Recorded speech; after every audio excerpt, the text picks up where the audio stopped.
You can't investigate cause and effect reasoning with a hypothesis, which is what your opponent has put to you while he duped you with his little duping delight smile when he called his pseudoscience assumption of orbits a hypothesis. But you don't know what a hypothesis is, Sharon. Again, you're getting rolled over for it because you don't know what it is.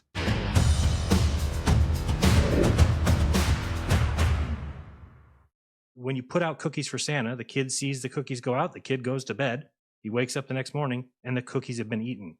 And therefore, in his mind, he says, well, that means that Santa's real.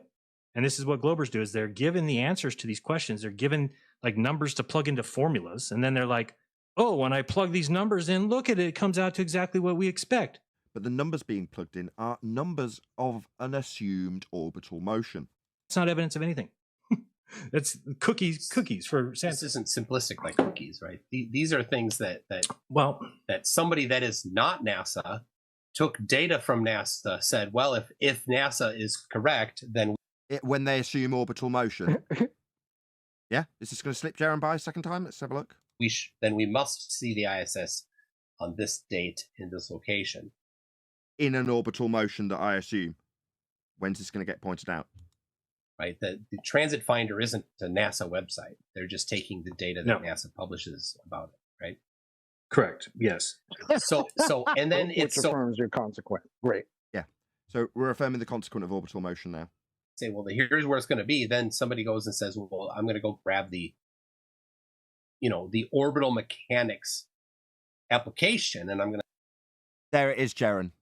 Yeah, that's why he's in front of you and too scared to be in front of me, because he's just disclaimed the assumption of orbital mechanics. So this relies on that which Toon just disclaimed. Me, I'd have pointed it out 10 minutes ago. So you're begging the question of orbits then, like he's just disclaimed. I'm going to say, well, where will the ISS be according to orbits that I assume? To that data. And no, to assumed orbital motion, Toon. According to orbital mechanics. Yeah, there you go. According to orbital mechanics assumptions.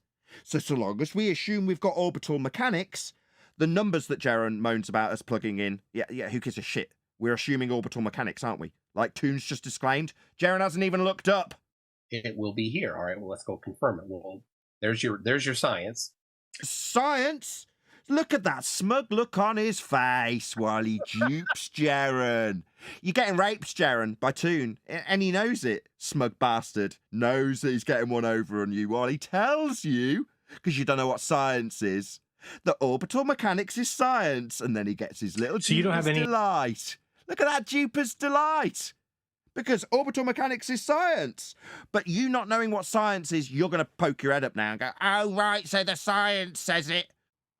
I'm waiting for him to tell him that. What do you mean science? Science doesn't prove anything, like he told us. He called us scammers for it. I can't wait for him to tell him that. There's your science. So you don't have any... You have a hypothesis, you test your hypothesis. If it matches observation, then it's confirmed. And if it doesn't match observations, then it's disconfirmed. So, Jaren, what are you going to do now, Sunshine, given that you've called us science scammers and you're being... Because you don't have the slightest idea what I just said to you, do you?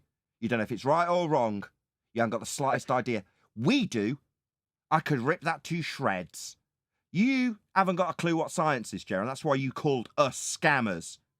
For our declarations that science proves things. Yeah, when you know what science is, you'll be able to sink your teeth into what McToon has just told you. We're not recognising that begging the question of orbits is, according to him now, science. Right? That's what's just happened. And he gave a little duper's delight smile while he did it. Because he knows he's screwing you. Respectfully to Jaren, how does he deal with that comment? He's just been totally mugged off with a non-definition of science. Well, because science doesn't prove anything, what he has to now do is swallow that pill, doesn't he? Because he can't rebut it himself without having to go back on everything that he's previously said with regards to the purpose of science, its validity, its benefit. But he's curtailing to the authority of pseudoscience now. How do you come back to that comment? How do you deal with it? That somebody's just mugged you off, he's just presented a hypothesis, no experiment, just Yeah, just if your observations match, then you prove your hypothesis. How does he respond to that? Yeah, what armory has Jaren got? Because he's disabled himself. He's got to contradict himself, hasn't he, to be able to deal with this comment? Let's just pause for a moment. Because we've waited a while, haven't we? We've waited a while for this build-up, so let's just... But I mean, in particular, this is a very important point because he went all out on us and called us scammers and did all this nonsense talking about science, simply because we say science is a method that establishes cause of an effect. Simple. For somebody opposite his side that is talking to him about the very same thing. So now it's very curious as to where he's going to go with it. And things are valid and things are invalid in kind of how you might do it. But you definitely, you're going to circle back and you're say, well, my hypothesis was wrong. The things that we thought were going to be the case were not the case. So what's wrong about it? Well, let's take some of the data that we collected before and feed that back into our understanding and improve on it. This is why he's in front of you, Jaren, so he can use these words. He's just described a hypothesis construction. How did he describe it? Listen to what he describes, how his science works. He sets things up to disprove them, just randomly. It's not proving anything. He's working with his null. That's his baby. This doesn't prove this. Hurrah! I'm a scientist. Yeah, he's not. I know you've got to include your null, but listen to Toon's description, what he's telling Jaren, how they do things. And then if you come back with a positive result, it means you can add a bit more bullshit to your story and make something else up, and then go and get some more observations that you'll confirm as a hypothesis. Why? Because you have disavowed science. So you now getting rolled over, yeah, and covered in pseudoscience. And you've just got to swallow it, haven't you? Yep, you brought yourself in this corner. But I mean, he seems like a straight out pseudoscience enabler at this point. Why is it that, as a flat earther, making complimentary videos to Jaren's cause, that when I say science proves things, I get told I'm a scammer, yet when he's in front of a man that's just said that the assumption, begging the question fallacy of orbital motions, is science with a hypothesis, why wasn't the immediate response, science doesn't prove things? Why is that? Is it just me that gets that response from you, Jaren? When you're actually up against an opponent that believes in the globe, you'll pander to him and talk about begging the question orbits and your problems with copyright strikes, rather than A, proving that the Earth is flat with his concession, Jaren, like you claimed when you said I was a scammer. Just say science doesn't prove anything. That's the attitude, right, Jaren? Or is that only the attitude when you're telling your audience that I'm a scammer? When Toon says it, swallow it whole. You can form a new hypothesis and go back around. So how would you ever falsify the globe? If anytime something is put forward that it's just kind of, we can cover it up, we can put some math in there, we can put some placeholders, we can call things dark energy, dark matter, we can assign... While Jaren scatterguns him, wow. How do you falsify the globe? No, he's talking about science, Jaren. The problem is you don't understand what that means. So the globe is a concrete noun, a fantasy concrete noun, but nevertheless, as a description of something that your opponent in this instance thinks he's stood on, it's not a phenomena. It cannot be put through the scientific method because nothing's happening. Globe, okay, so a spherical shape, that's nothing occurring though, is it?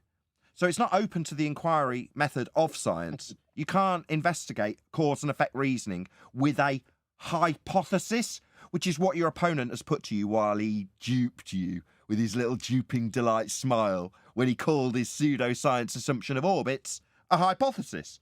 But you don't know what a hypothesis is, Jaren. Again, you're getting rolled over for it because you don't know what it is. Now, a hypothesis is an establishment of a cause for an effect you're studying.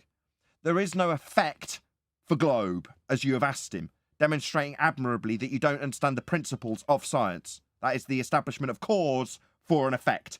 Globe's not an effect, Jaren. If you knew what science was, you'd understand. You need something to be happening to study an occurrence, to get the cause of it. There is no globe. There is no effect, even if there was.